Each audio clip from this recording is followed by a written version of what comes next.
Hmm. Do you remember the Zen koan? If a tree falls in the forest but no one is there to hear it, did it make a sound? Well, if a scientist submits a study, doesn't get published, did science really happen? Every year, 8 million new life science studies are submitted for publication. 60% are rejected for publication.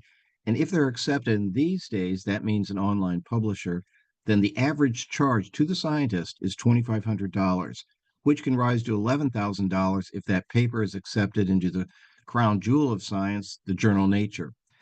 Creating good science, to paraphrase a Nobel Prize winner, means persevering through 20 years of failure to reach one moment of success. And each point of failure is a paper for publishing so others can learn along with you. The publishing oligopoly of Elsevier, Walter Clower, Springer, and so forth generated $13 billion last year. The average life science researcher was charged $2,500 to be published. Now, none of that, 0%, went to fund more research.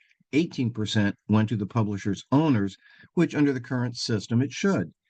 But for the sake of science and the broader 4.5 million global research scientist community, is this really the best system for creating, disseminating, and funding life science research, particularly as we are experiencing an explosion of new life science data and such tools as AI? This pay to publish system, which requires scientists to give up the rights to their studies, is a relic of an archaic past. It has zero ability to scale into the future of big data and AI. My name is Robin Young. I've written thousands of published articles, a handful of books and book chapters. I founded a life science database business, Pearl Diver, taught at two universities, started a successful publication, Orthopedics This Week, and a couple months ago I sold that publishing business.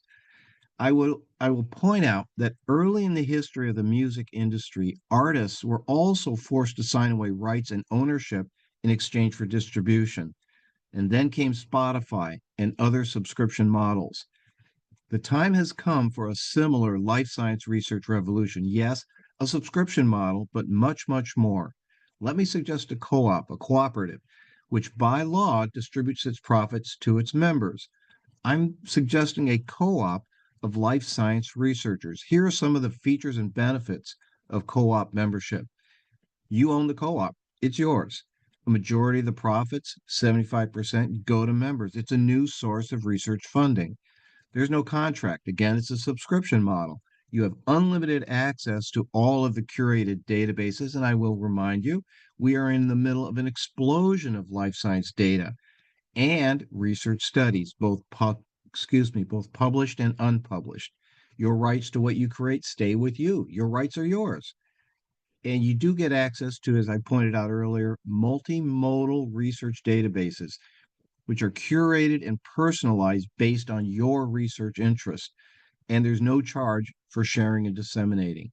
Cost doesn't cost anything to join a wait list. It's $0. Cost to join the co-op, less than a monthly coffee habit. So would you be interested in putting your name on a wait list for research co-op membership? By signing up, you're first in line when the co op is ready. I'll also send you a link to a series of videos that describe in detail how the research co op works.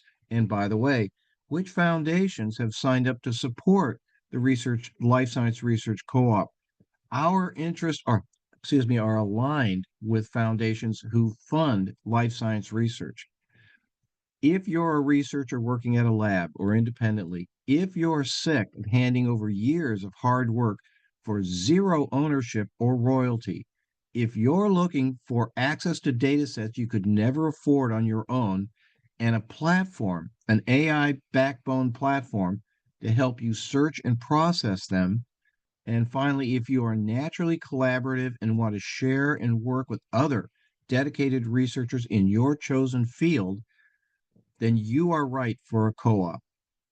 So thank you for listening to this short introduction and thank you for joining the waitlist. Once you have done that, I will send you an email with a link to the series of explanatory videos that cover co op governance, economics, and structure. And I will keep you informed of how we're doing as we organize this cooperative. I'll close with this. In addition to thanking you, If you know of other people that would be interested in a life science research co op, please forward this to them. The more researchers who join this waitlist, the more successful the research co op can be.